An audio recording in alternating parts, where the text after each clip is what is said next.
সম্মানিত উপস্থিতি, উলামায়ে কেরাম সহ এলাকার যারা আছেন, আপনাদেরকে খুব কষ্ট দিয়েছে, এই জন্য আমি ক্ষমা চাই।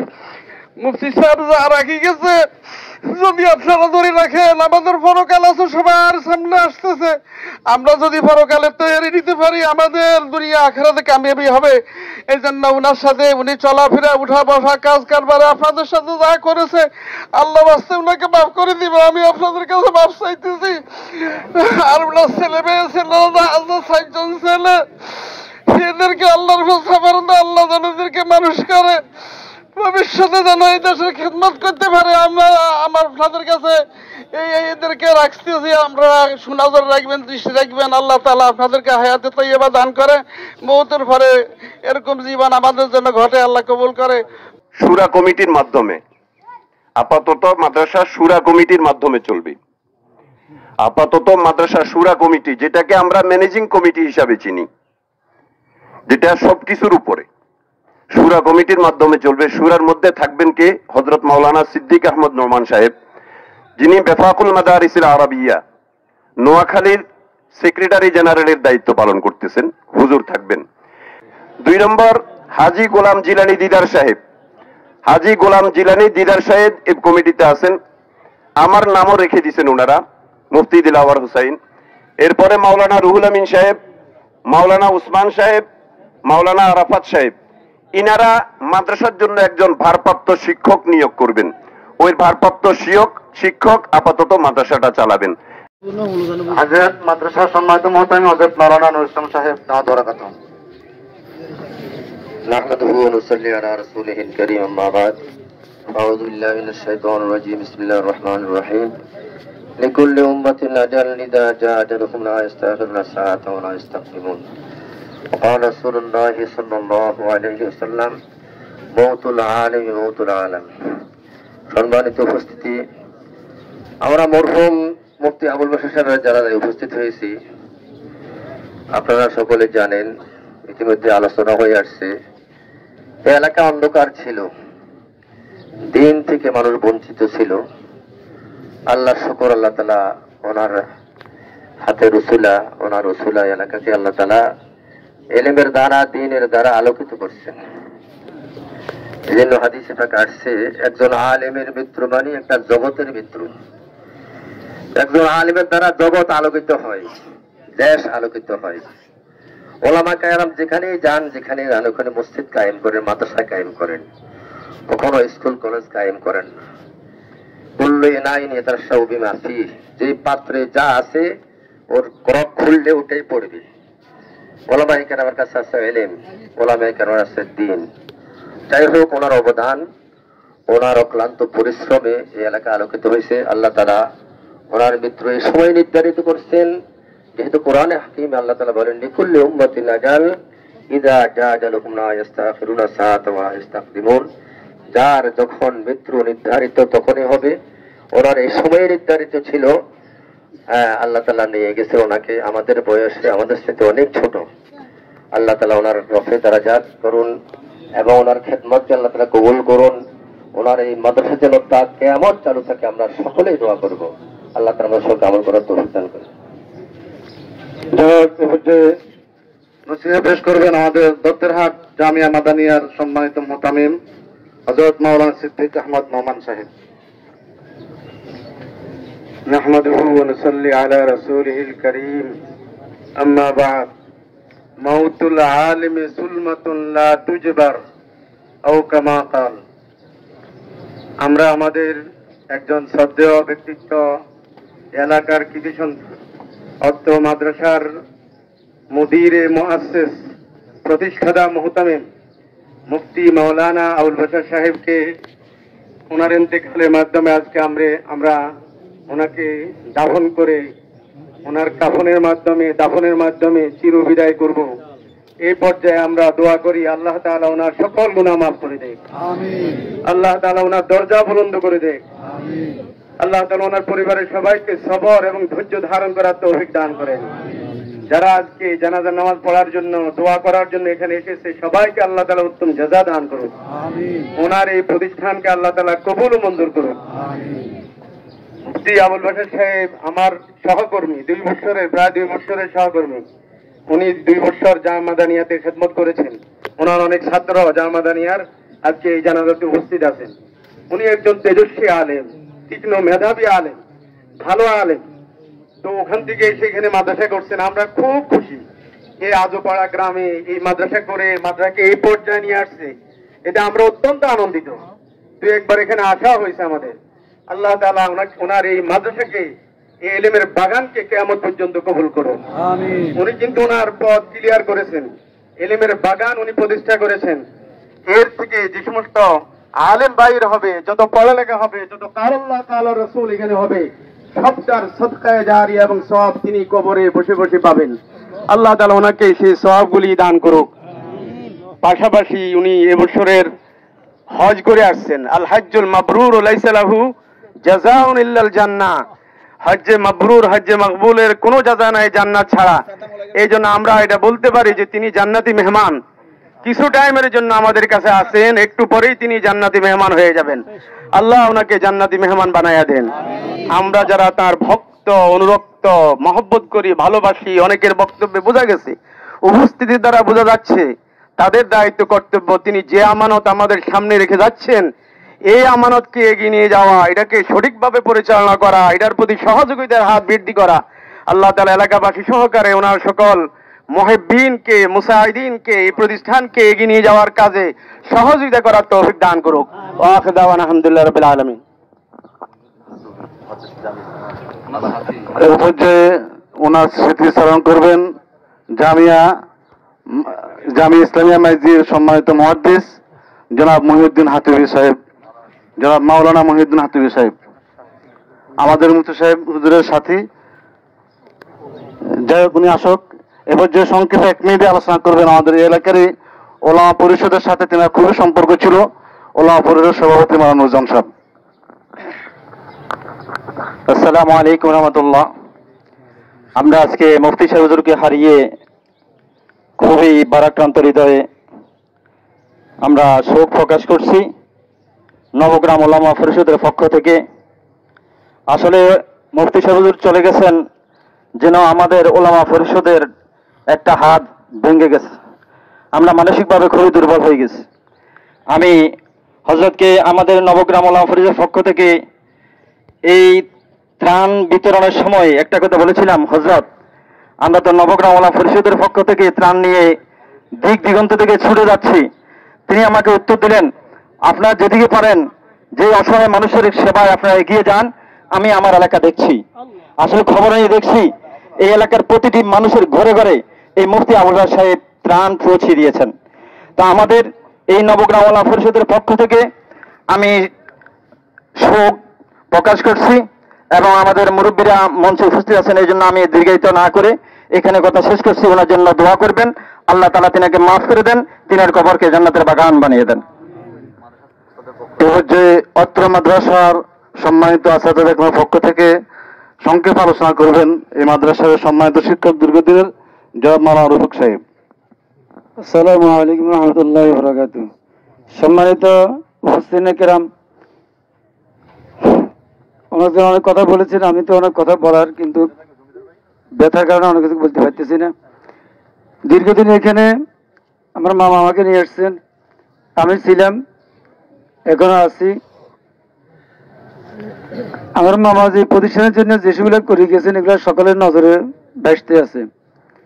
উনি প্রতিষ্ঠানের জন্য অনেক খাওয়া দাওয়া বাদ দিয়ে, পরিশ্রম বাদ দিয়ে, নিজের সংসার বাদ দিয়ে উনি শুধু প্রতিষ্ঠান কিভাবে উন্নত হবে, ছাত্রছাত্রী কিভাবে বেশি হবে, এদিকে উনি অনেক গুরুত্ব দিয়েছিলেন।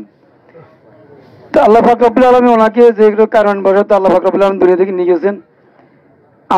আমার শেষ আকুল আবেদন হইল, আপনাদের এলাকার যে ছাত্রছাত্রীরা আছে, আপনারা উনি থাকা অবস্থায় যেভাবে আপনারা ছাত্রছাত্রী দিয়েছেন, সমর্থন দিয়েছেন, ভর্তি পরামর্শ দিয়েছেন, দেখাশোনা করেছেন, আপনারা এই অবস্থায়ও আপনারা সকলেই আপনাদের ছেলে মেয়ে দিবেন, দেখাশোনা করবেন।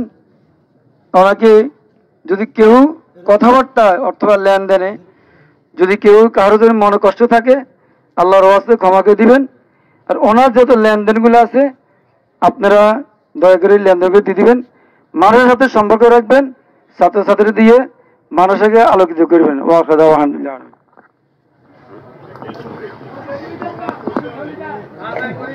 জি, সম্মানিত উপস্থিতি, আমরা দেখতেছি আপনাদের কষ্ট হচ্ছে, কিন্তু বিষয়টা হচ্ছে এরকম, আপনারা এতক্ষণে জানাজায় অংশগ্রহণ করে বুঝে ফেলেছেন এই কথা যে শুধু নবগ্রামবাসী ওনাকে পছন্দ করেন, বিষয়টা এরকম না।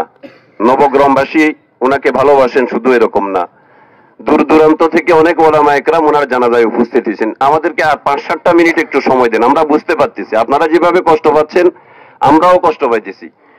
এখন আপনাদের সামনে আপনাদের মোহতামিম সাহেব, মুফতি সাহেব, জনাব মাওলানা আবুল বাশার সাহেব, ওনার সাথে অত্যন্ত ঘনিষ্ঠ সম্পর্ক ছিল। এই মাদ্রাসার সার্বক্ষণিক খবর নিতেন, সার্বক্ষণিক এই মাদ্রাসা নিয়ে ভাবতেন।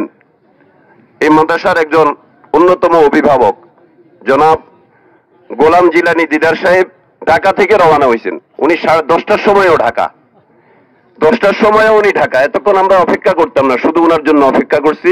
এখন উনি 2-4 মিনিট আপনাদের সামনে কথা বলবেন, এরপরে ইনশাল্লাহ আমরা জানাজায় চলে যাব ইনশাল্লাহ। আসসালামু আলাইকুম ওয়া রাহমাতুল্লাহি ওয়া বারাকাতুহু। আমি বক্তব্য দেওয়ার জন্য দাঁড়াই নাই, কারণ এখানে অনেক আলেম ওলামারা আমার থেকেও, আপনারা প্রতিবেশী যারা আছেন উনাকে অনেক বেশি ছিলেন এবং উনার গুণ কীর্তন আপনারা আমার থেকে অনেক বেশি জানেন। আর গুণ কীর্তন ওই ব্যক্তির গাইতে হয় যার অপকর্ম বেশি, গুণ কম। এর জন্য 2-1টা মারা যাওয়ার পরে বলতে হয় যে এই লোকটা কেমন ছিল, কি না, ইত্যাদি ইত্যাদি। সুতরাং উনার সব কর্মই ভালো ছিল। উনার গুণ কীর্তন গাওয়ার জন্য আমি দাঁড়াই নাই। আমি দাঁড়াইছি আপনাদের সামনে এর জন্য, আপনারা আমাকে চিনেন, আমিও আপনাদেরকে বেশিরভাগ চিনি। এই প্রতিষ্ঠানটা জন্ম থেকে উনার নিঃশ্বাস যাওয়ার আগ পর্যন্ত উনি যেটুক এই প্রতিষ্ঠানকে অনুভব করতেন, মনের থেকে ধারণ করতেন, লালন করতেন, পালন করতেন, উনার মৃত্যুর পর আপনারা মনের থেকে, অন্তর থেকে এই ধারণ, লালন পালনটা আপনাদের মধ্যে গ্রহণ করেন যে আপনারা এখন উনার অ্যাবসেন্সে আপনারা এই দায়িত্বটা পালন করবেন। আমি এই কথাটা বলার জন্য আপনাদের কাছে দাঁড়াইছি, আর কিছু না। আমার পক্ষ থেকে আমি যতক্ষণ পর্যন্ত নিঃশ্বাস আছে, আমার ছেলে মেয়ে 2জন, ওদের যতক্ষণ নিঃশ্বাস থাকবে, আমার আত্মীয় স্বজন সবার যতক্ষণ নিঃশ্বাস থাকবে, ততক্ষণ পর্যন্ত আপনাদের সাথে এরা থাকবে, আমি কথা দিয়ে গেলাম।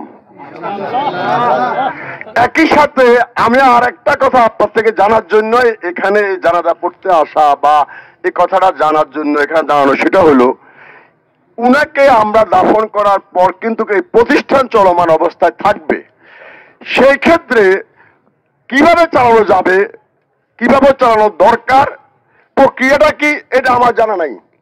এটা আমাদের জেলা আওয়ামীর যে খতিব সাহেব আছেন, বড় বড় আলেম ওলামারা আছেন, আমার মনে হয় আমরা যদি সবাই মিলে উনাদের কাছে দায়িত্বটা দিই, উনারা প্রকৃত পথটা বের করে ওই প্রক্রিয়ায় চলা, এই প্রতিষ্ঠানকে আগায় নিবেন, এটা ওনাদের পক্ষে আমরা দায়িত্ব দিতে পারি।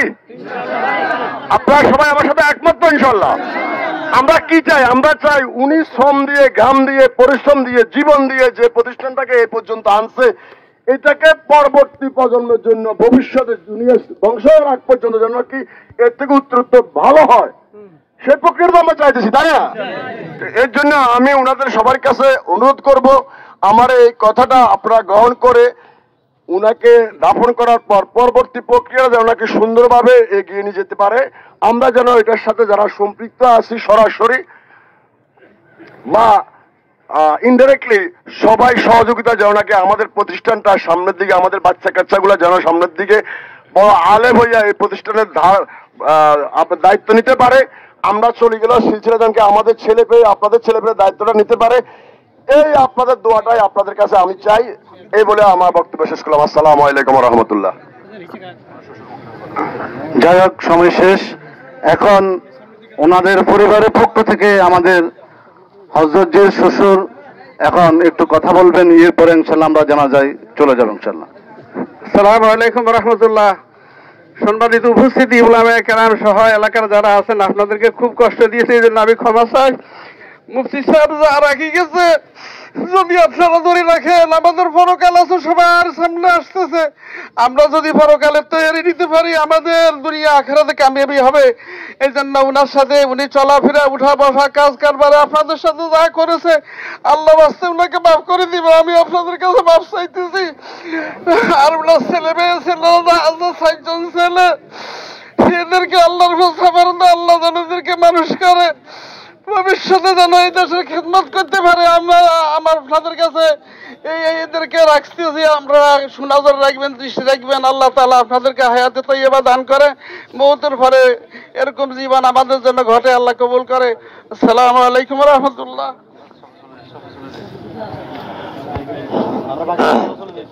সম্মানিত উপস্থিতি, আমরা যারা রাস্তায় আসে এখানে চলে আসি, নামাজ এখন শুরু হবে ইনশাআল্লাহ। আমাকে এই এলাকার অনেকেই চেনেন। আমি 2014 থেকে 2018 পর্যন্ত এখানে কর্মরত ছিলাম, উস্তাদ হিসেবে ছিলাম। অনেকে আমাকে চেনেন। আবার সম্পর্কে মুফতি সাহেব আমার ভাইরা ভাই। তো আমি আপনাদের সামনে ওনার এবং ওনার পরিবার সম্পর্কে কয়েকটি কথা বলে ইনশাল্লাহ শেষ করব। মুফতি সাহেব গত 3 দিন আগে আমাকে ফোন করেছিলেন যে ভাই আমার তো ডান হাতে ব্যথা করতেছে, আমি ডাক্তার দেখাবো, আমি ঢাকায় আসবো। তো আমি বললাম যে আপনি আসেন, আমি ডাক্তার দেখাই দেব। গত বৃহস্পতিবারে আসরের পরে আমার সাথে কথা হয়েছে যে আমি রাত্রেবেলায় ঢাকায় রওনা হব, বাস তো শাহবাগ পর্যন্ত যাবে না, আপনি আমাকে যাত্রাবাড়ি থেকে একটু হুন্ডা দিয়ে নিয়ে যাবেন। আমি বলছি ঠিক আছে, আপনি আসেন। রাত যখন 9টার দিকে আমি ফোন দিই, তখন ওনার ফোন বন্ধ পাই, শুনতে পাই যে উনি স্ট্রোক করছেন। পরে ওনাকে প্রাইমে নেওয়া হয়েছে। যারা নিয়েছেন ডক্টর সোহেল সর, আরো 3 জন ছিল তারা। পরে আমি তাদেরকে বললাম যে ওনাকে ঢাকা নিয়ে আসো। পরে আমি ওনাকে ঢাকা মেডিকেল কলেজে রাতে 3টার সময় এডমিশন করাই। সিটি স্ক্যান করার পরে ডাক্তার বললে যে ওনার মেজর স্ট্রোক হয়েছে, বাঁচার সম্ভাবনা খুবই কম, আইসিইউ লাগবে। পরবর্তী গতকাল শুক্রবার জুমার পরে এমনি সিনেতে আমরা তিনাকে ট্রান্সফার করে সেখানে ভর্তি করি। মাগরিবের পরে ওনার এমআরআই করা হয়। এমআরআই রিপোর্টও একই, যে ওনার বাঁচার সম্ভাবনা খুবই কম, ওনার বাঁচার সম্ভাবনা খুবই কম। রাত 11টার সময় যখন আমি ওনার সাথে দেখা করতে যাই, এই 2 দিন তিনার সেন্স ছিল, কিন্তু কথা বলতে পারতেন না। বাম হাত আর বাম পাটা নড়াচড়া করত। তো যখন শেষ মুহূর্ত তিনার হেসকি শুরু হলো, এই 24 ঘন্টার মধ্যে যখন হেসকি শুরু হলো, তিনি আল্লাহ শব্দ বললেন আমার সামনে। 24 ঘন্টার মধ্যে একটা কথাও বলে নাই, মুখও খুলে নাই। যখন হেসকি শুরু হয়েছে তখন তিনি আল্লাহ শব্দ বলছেন। এরপরে 10 মিনিট পরে উনি দুনিয়া থেকে বিদায় নিয়ে যান। তো এই জন্য এই আলামতে বোঝা যায় যে তিনার ইমানের মওত নসিব হয়েছে। তো সম্মানিত উপস্থিতি, মুফতি সাহেবের সম্পর্কে আমি বলার চাইতে আপনারাই বেশি প্রমাণ যে তিনি এই এলাকার জন্য কি করেছেন, কি অবদান রয়েছে। এবং তিনার রাত দিন 24 ঘন্টায় তিনার মাদ্রাসার ফিকিরে ছিল, মাদ্রাসা ছাড়া অন্য কোনো চিন্তাই তিনি করতেন না। এই জন্য সকলের খেদমতে আরজ করবো এই কথা যে এই মাদ্রাসা আমাদের সকলের, মুফতি সাহেব চলে গেছেন, আমরা সকলে এই মাদ্রাসা সর্বাত্মক সহযোগিতা করবো তো ইনশাআল্লাহ। আগে যেভাবে করেছি এখনো সেভাবে করব। আর একটা বিষয় হলো মুফতি সাহেবের লেনদেনের বিষয়। উনি সব সময় আমার সাথে যোগাযোগ করতেন, কাকে টাকা দিবেন, কত টাকা দিয়েছেন, কি কোন পারপাস দিয়েছেন, প্রত্যেকটা বিষয়ে তিনি আমার সাথে যোগাযোগ করতেন, আমাকে জানাইতেন, আমাকে বলতেন। এবং তিনার প্রত্যেকটা লেনা দেনা ওনার খাতার মধ্যে লেখা আছে, কার কাছে কত টাকা কোন পারপাস আছে, প্রত্যেকটা ডকুমেন্টস আমাদের কাছে আছে, ওনার কাছে আছে। উনি প্রত্যেকটা সংরক্ষিত করে রাখছেন। তো আমি এই ভরা মজলিসে বলবো, কার কাছে পাবে, এটা যার কাছে পাবে তিনি বলতে পারবেন। তো এই জন্য আরেকটা বিষয় বলি, যে উনি উরির চর জায়গা কিনেছিলেন, উরির চর আপনারা অনেকেই জানেন। কেন কিনেছিলেন? অনেকে অনেক কথা বলেছে, উনি অনেক লোভে কিনেছেন, সেখানে জায়গা সস্তা। আসলে উদ্দেশ্য সেটা ছিল না। এই জায়গা এই এখন আমরা যেখানে দাঁড়িয়ে আছি, এখানে অনাবাদী জায়গা ছিল। এই মাদ্রাসা করা মসজিদের সুবিধা আজকে সেটা আলোকিত হয়েছে। ওই উরির চরও জায়গা একই উদ্দেশ্যে কিনেছেন যে সেখানে মসজিদ মাদ্রাসা প্রতিষ্ঠিত করে সেই এলাকাকে আলোকিত করবে। তার বিভিন্ন কারণে ওনার হাত ছাড়া এই সম্পদ। তো এই বিষয়ে আমি বিশেষভাবে হাজী দিদার সাহেবকে অনুরোধ করব, জনাব কামাল উদ্দিন বাবু ভাইকে অনুরোধ করবো, আরো যারা মান্যগণ্য আছেন, তিনি সেই সম্পদ যাতে তিনার সন্তানরা ফিরে পায়, এই জোর দাবি আমি রাখবো আপনাদের কাছে। আর এলাকা ভিত্তিক অনেকের সাথে ওনার লেনদেন আছে, উনি পাবে, ওনার কাছে পাবে না কেউ। উনি এলাকার অনেক লোকের কাছে পাবে, ওনার কাছে কেউ পাবে না। তো অনেকে গড়িমসি করতেছে। এই বিষয়ে আমি হাজী গোলাম জিলানী দিদার সাহেবের এবং কামাল উদ্দিন বাবুল সাহেব আরো মান্যগণ্য যারা আছেন, আপনাদের সহযোগিতা চাই, তিনার সন্তানেরা যাতে তাদের প্রাপ্য ফিরে পায়। আল্লাহ পাক আমাদেরকে কথা হলো বুঝে সে অনুযায়ী আমল করার তৌফিক দান করেন।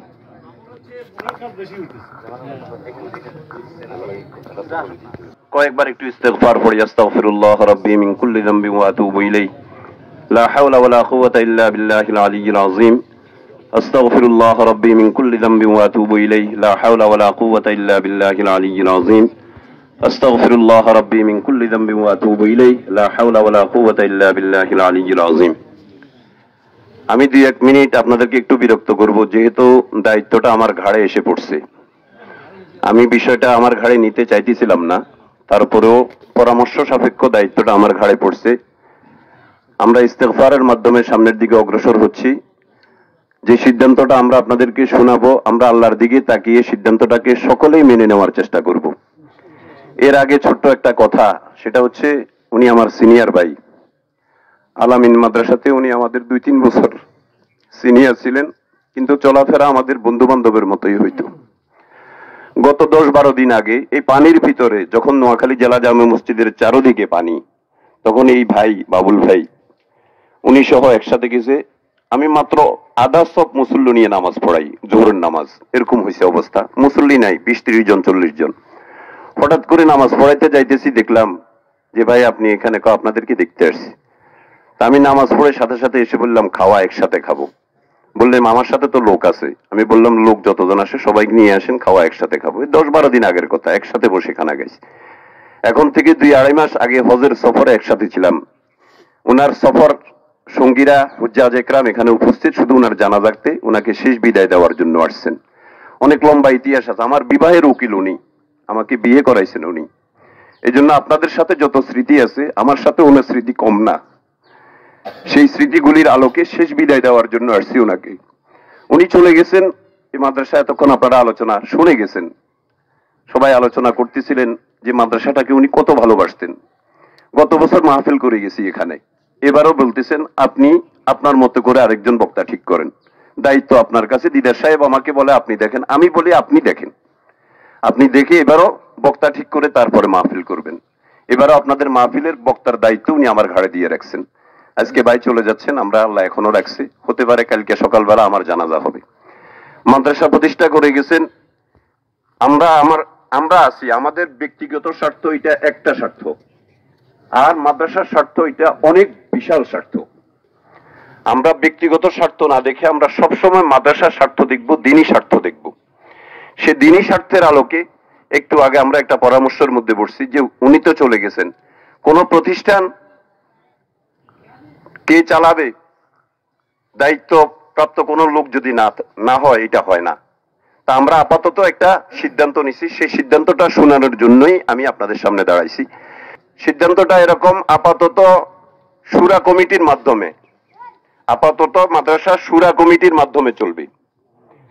আপাতত মাদ্রাসা শুরা কমিটি, যেটাকে আমরা ম্যানেজিং কমিটি হিসাবে চিনি, যেটা সবকিছুর উপরে, শুরা কমিটির মাধ্যমে চলবে। শুরার মধ্যে থাকবেন কে? হযরত মাওলানা সিদ্দিক আহমদ নোমান সাহেব, যিনি বেফাকুল মাদারিসিল আরাবিয়া নোয়াখালীর সেক্রেটারি জেনারেলের দায়িত্ব পালন করতেছেন, হুজুর থাকবেন।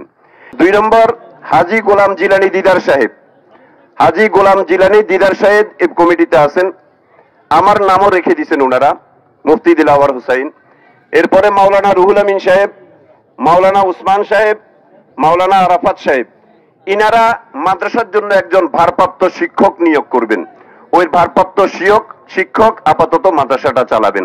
এখনই জানাজা পড়াবেন ওনার বড় ছেলে, যোগ্য উত্তরসূরি, জানাজা পড়ানোর দায়িত্ব তার ঘাড়ে, সে জানাজা পড়াবেন।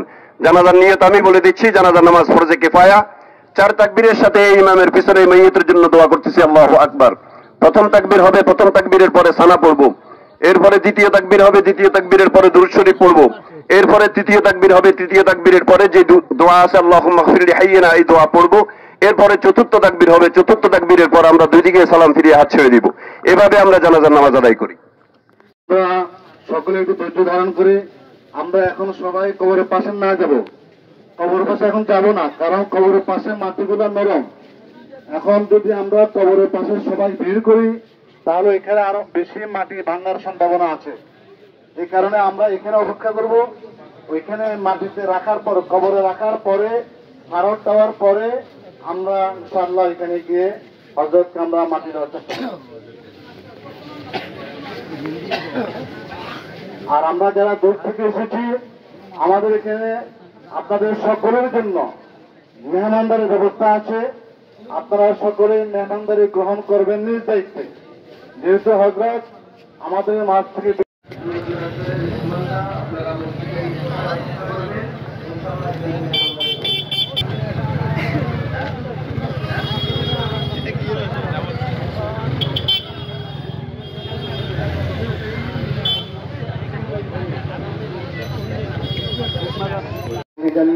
আমার বাড়ি এলাকাতে।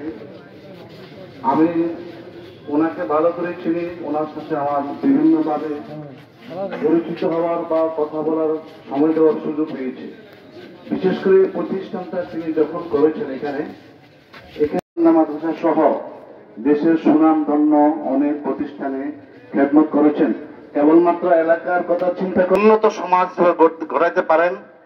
এবং যে এলাকাতে একটা লোক ছিল না, শুধুমাত্র বিসমিল্লাহ তালিম দেওয়ার মতো, শুধুমাত্র আল্লাহ এবং আল্লাহর রাসূলের পথ দেখার মতো যে সময় একজন মানুষ ছিল না, ঠিক ওই মুহূর্তে মুফতি আবুল বাশার সাহেব তিনি নিজের সকল কিছু পরিহার করে, সকল শান্তি আরামায়েশকে পরিহার করে একদম অজয়পাড়া একটা গ্রামে, যেটা আমরা জানি, যেখানে মানুষ দেখা যায় আপনার মাইলকে মাইল হাঁটতে হইতো, ওখানে রিক্সা ছিল না, গাড়ি ছিল না, কিছু ছিল না, এই কষ্ট করে এসেছেন। সুতরাং আমি সকলের পক্ষ থেকে তিনার এই কোরবানির জন্য, তিনার এই অবদানের জন্য আমি সকলের পক্ষ থেকে ইনশাআল্লাহ পরিবারকে দিয়েছেন কত হাজার হাজার কল। আর এখানে যে মাদ্রাসা, এখানে একটা আপনার এতিমখানাও আছে, মাদ্রাসার ছাত্রছাত্রীরা আছে। এবার যে বন্যায় বিভিন্ন জায়গা থেকে উনি অনুদান এনে আপনার মাথা কামনা করে 2-4টি স্মৃতিচারণ কথা বলবেন আমাদের।